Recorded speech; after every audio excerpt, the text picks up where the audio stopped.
Bonjour, bienvenue sur le plateau de Bâti Journal TV. Nous sommes à Eurobois, à Lyon. Et pour finir cette série de rencontres, nous allons nous intéresser à la place des jeunes. Pour garantir l'avenir des métiers du bois, encore faut-il assurer la relève. Les jeunes sont-ils attirés par le secteur? Et les entreprises, que font les entreprises pour les intégrer? Pour témoigner, nous recevons aujourd'hui Julien Lecarme. Bonjour. Bonjour. Vous êtes responsable de l'Institut de la charpente et construction bois pour l'Association des Compagnons du Devoir. Hugo Patet, bonjour. Bonjour. Vous êtes compagnon charpentier du Tour de France et vous avez une médaille d'argent, je crois, c'est ça, aux Olympiades des métiers 2015. Oui. Et enfin, Mathias Farnier, bonjour. Bonjour. Vous êtes étudiant en 2e année à l'École supérieure du bois de Nantes. C'est ça. Alors, Julien Lecarme, pour dresser un peu le décor, les jeunes et le bois, où on en est aujourd'hui? Qu'est-ce qui les attire essentiellement? Alors, chez les Compagnons du Devoir, les jeunes en formation dans les métiers du bois, donc on en a déjà un peu parlé sur ce plateau, on a les métiers charpente, construction bois, menuiserie, ébénisterie, tonnellerie. C'est 3000 jeunes en formation sur le Tour de France, 2000 apprentis, plus d'1 millier d'apprentis nouveaux chaque année qu'on va recruter, qu'on va placer dans les entreprises, des jeunes qui sont dans l'emploi, ils sont salariés des entreprises avec des contrats d'apprentissage, des contrats d'alternance. Ils ont un temps d'alternance de formation chez les compagnons, ils ont un temps dans l'entreprise, au sein de l'entreprise. Donc c'est directement des filières génératrices d'emplois. C'est du concret. C'est du concret. C'est du concret. On alterne entre 12 semaines et 4 semaines de formation par an. Donc c'est vraiment plus de 80% de leur temps au sein de l'entreprise, dans différentes entreprises. Le système des Compagnons du Devoir, c'est aussi de l'alternance par la mobilité. Donc c'est des jeunes qui vont sur une durée de Tour de France entre 6 et 8 ans voyager, changer d'entreprise. Ça peut monter jusqu'à 14. Moi par exemple, à la fin de mon Tour de France, j'avais eu 14 contrats différents. Donc c'est une forte expérience sur un nombre de domaines large dans l'ensemble des métiers de la filière. Quels sont les critères de recrutement? Alors, chez les Compagnons du Devoir, c'est une tradition de promotion ouvrière. Donc on peut rentrer en sortant de 3e technologique, ce qui pour l'occurrence a été mon cas d'ailleurs, où on peut rentrer avec un DESS d'astrophysique, ce qui existe chez nous, c'est une citation. Voilà, c'est vraiment tout public. On a des jeunes en reclassement qui ont commencé une filière et on a beaucoup de jeunes où ça a été passe ton bac d'abord et avec un bac L, S ou ce qu'on veut, sont choisis de rentrer dans les métiers, dans des métiers manuels, pas forcément bien valorisés, mais ils ont compris qu'ils produiraient des choses de leurs mains, ils pourraient gagner leur vie, ce qui est quand même du sens aujourd'hui, de gagner sa vie seul, avec son propre travail, financer sa formation. Et sortir, aujourd'hui, nous, c'est 90% des jeunes à l'issue de la formation sont dans l'emploi. Qu'ils aillent au bout ou pas du compagnonnage. Le compagnonnage, c'est 10 000 jeunes formés, donc tous ne deviennent pas compagnons, mais peu importe. 90% de ces jeunes-là restent dans l'emploi derrière. C'est quand même une garantie d'emploi. Alors, au plus on se forme longtemps, au plus on a une garantie d'emploi. Mais on se forme longtemps, plus on engendre de l'expérience, on monte en compétences, plus on a une garantie d'emploi. Moi, j'ai très régulièrement, en tant que responsable d'institut, on va dire entre 2 et 3 coups de fil par semaine en recherche. Est-ce que tu n'as pas un compagnon qui cherche du travail? Ça n'existe pas en fait, ce sujet-là. On a quelqu'un de l'ESB, avec l'ESB on est partenaire, on recherche des compétences communes, du recrutement ensemble. C'est des gens très qualifiés, des hommes et des femmes très qualifiés. La filière bois représente quoi au sein des compagnons? Un petit tiers du mouvement compagnonique, on va dire, à l'association ouvrière. Voilà. On a des métiers du bâtiment, donc beaucoup de métiers du bâtiment, des métiers de l'industrie, métallurgie, des métiers du vivant, des métiers de bouche, des métiers des matériaux souples. Donc il y a différents matériaux. Effectivement, les compagnons sont connus pour la filière bâtiment et du coup, il y a un historique fort. Les métiers du bois ont aussi la chance d'avoir quand même une forte attractivité. Beaucoup de jeunes veulent être menuisiers, charpentiers, toucher du bois. Le côté toucher du bois, ça a du sens pour pas mal de jeunes. Quand on est sur des bancs de l'école, heureux ou pas d'y être, aller toucher du bois, ça donne envie. Il y a vraiment de la demande en emploi. Pas autant en ébénisterie qu'en charpente, ou même nos amis les scieurs, etc. Mais il y a beaucoup de débouchés dans ces filières-là. Alors qu'est-ce que vous faites pour les métiers justement où il y a moins d'attractivité? Alors, on se mobilise beaucoup sur l'attractivité des métiers pour promouvoir le matériau dans des happenings, les défis du bois, les concours. Hugo, c'est le championnat européen des jeunes charpentiers qui a eu lieu à Bâle le 17 octobre dernier, où l'équipe de France a été deuxième. Donc là, avec l'équipe de France, on était partenaire avec d'autres centres de formation, la Fédération compagnonique. On était partenaire pour porter un mouvement de charpentiers français pour montrer que l'excellence dans les métiers, c'est du plaisir. On prend plaisir à faire du mieux qu'on peut, à faire le plus qualitatif. Il y a un côté compétitif. Et puis, c'est quand on prend plaisir à ce qu'on fait, en termes d'emploi, j'y reviens encore, il y a une espèce de certitude d'emploi. Ça donne envie à des jeunes qui se disent « mais lui, il est en train de s'éclater, et pourquoi je ne ferais pas pareil ?» alors que moi, dans mon milieu, je sais qu'au débouché de ma formation, j'ai une chance sur deux de trouver une embauche. Voilà. D'accord, merci. Hugo Patet, alors justement, vous aviez envie de toucher du bois? Oui, c'est ça, oui, exactement. Donc, Racontez-nous comment vous êtes venu à choisir cette formation. Déjà, pourquoi le bois? pourquoi le bois? On va dire que j'ai vu de mes propres yeux les charpentiers œuvrer pour construire la maison de mes parents. Et ça m'a vraiment donné une envie folle de rentrer dans cette filière bois. Ça a été le déclic? Oui, exactement. Ouais. Donc ensuite, je suis rentré en apprentissage, donc à la suite d'une 3e technologique aussi. Et voilà, j'ai fait mes 2 années d'apprentissage chez des compagnons qui, eux, m'ont motivé aussi à partir sur leur Tour de France, quoi. Et une fois sur le Tour de France, j'ai connu certaines personnes qui étaient issues des compétitions, etc. Il y avait vraiment un milieu assez large. Et du coup, moi, je me suis plutôt orienté là-dedans, tout en suivant une formation avec tous les contrats de professionnalisation qu'on a.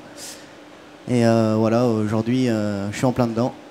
Vous en êtes où alors aujourd'hui? Vous êtes à quelle année? Deux années, vous avez dit? Non, aujourd'hui, j'en suis dans ma 4e année, 5e année même, ouais. Oui. Donc vous avez voilà, quel âge? J'ai 22 ans, actuellement 22 ans, ouais. Combien d'entreprises vous avez connues? J'en suis à ma 10e entreprise. Déjà 10 ans? Ouais. Et comment vous vivez ça? Il faut s'adapter à chaque fois? C'est à chaque fois un nouveau challenge? C'est un perpétuel apprentissage, on va dire, hein, parce que dans chaque entreprise, on recommence tout à zéro. Voilà, il faut vraiment s'ouvrir aux autres, faut pas avoir peur de... Faut pas non plus... Enfin, faut pas rester dans son coin, quoi. Faut aller de l'avant, faut pas rester les 2 pieds dans le même sabot, quoi. Et qu'est-ce qui vous a poussé à participer justement à ces concours?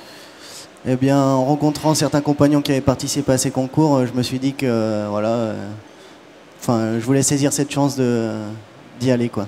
Et pour vous, qu'est-ce que ça apporte derrière, du coup, Qu'est-ce que dire ça que vous apporte avez participé, vous avez en plus été médaillé?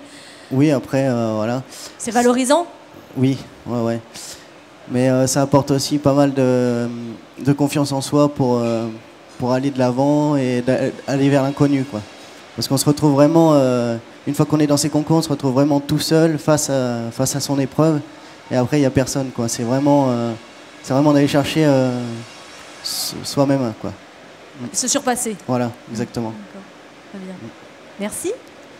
Alors, Mathieu Farnier, donc vous avez un autre... Mathias Farnier, vous avez un autre parcours. Exactement, oui. Pourquoi la filière bois? Pourquoi le bois, déjà? Premièrement, je suis issu du filière plutôt génie électrique. D'accord. Et donc ça ne m'a pas vraiment plu, j'ai pas trouvé ce que j'avais besoin dans cette filière. Du coup, je me suis renseigné sur différents salons. Et c'est vrai que le bois revenait très souvent. Et c'est pour ça que j'ai décidé de passer le concours pour rentrer à l'école supérieure du bois. Alors vous l'avez passé à quel niveau le concours? Je l'ai passé un bac+2. D'accord. Voilà. Pour retrouver le côté naturel qui me manquait dans l'électricité. D'accord, c'était vraiment pour le matériau lui-même alors? Exactement, oui. Pour le matériau et tout ce qui me semblait à pouvoir découvrir dans cette filière qui est, comme on le voit aujourd'hui, est très vaste. Donc vous avez découvert, qu'est-ce que vous avez découvert exactement? J'ai découvert tout le matériau, autant la partie anatomie du bois, la partie physique ou résistance des matériaux, ou bien le commerce et le négoce du bois.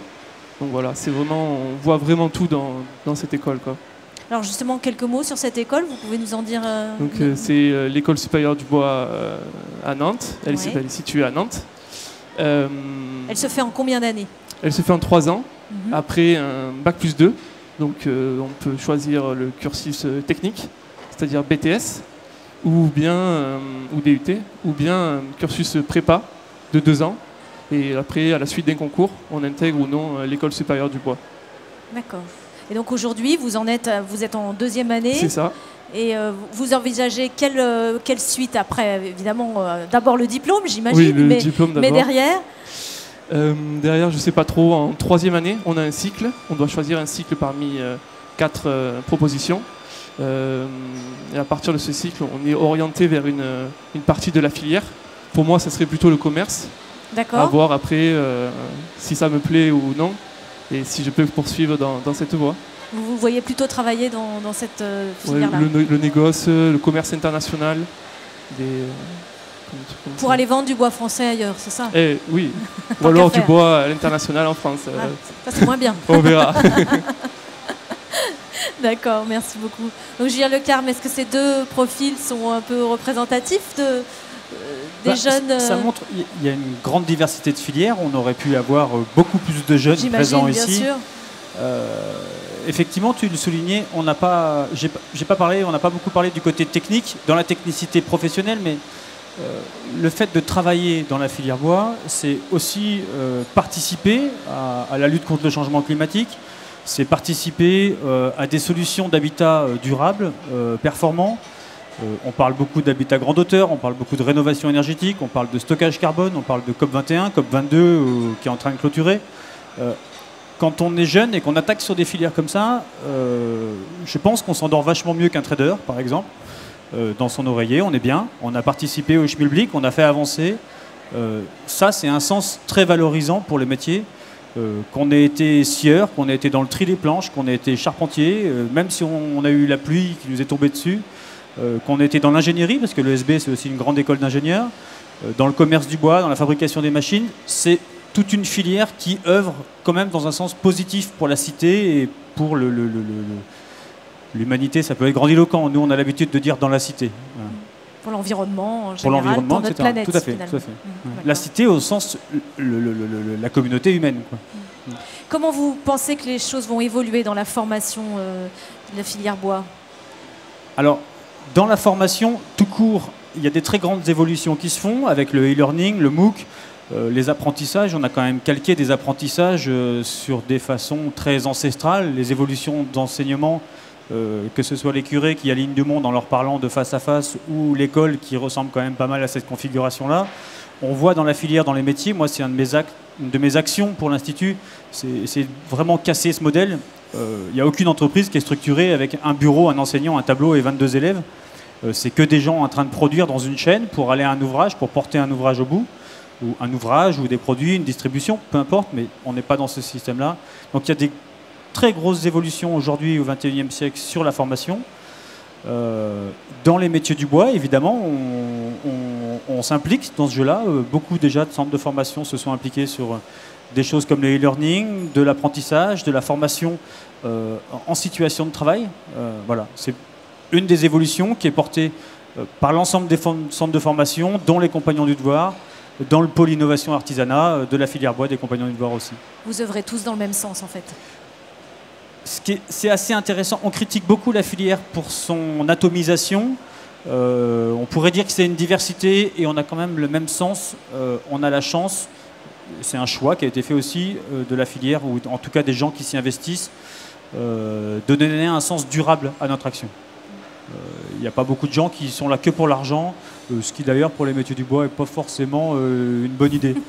C'est pas une mauvaise, hein, on gagne sa vie, on l'a dit, nos jeunes ils commencent à 50% du SMIC en apprentissage, sortis de 3e, ils touchent 50% du SMIC, ils sont capables avec leur salaire, des allocations. Nous on reçoit une taxe d'apprentissage, on est collecteur de la taxe d'apprentissage et on peut évidemment, les entreprises peuvent nous donner leur taxe d'apprentissage, mais on arrive à ce qu'un apprenti à 16 ans, il est autonome financièrement. Ça a quand même pas mal de sens dans la société aujourd'hui. C'est pas négligeable, effectivement, pas négligeable, quand on sait que beaucoup de jeunes attendent. D'accord. Très bien. Merci beaucoup, messieurs, de votre participation. De rien. Merci à vous.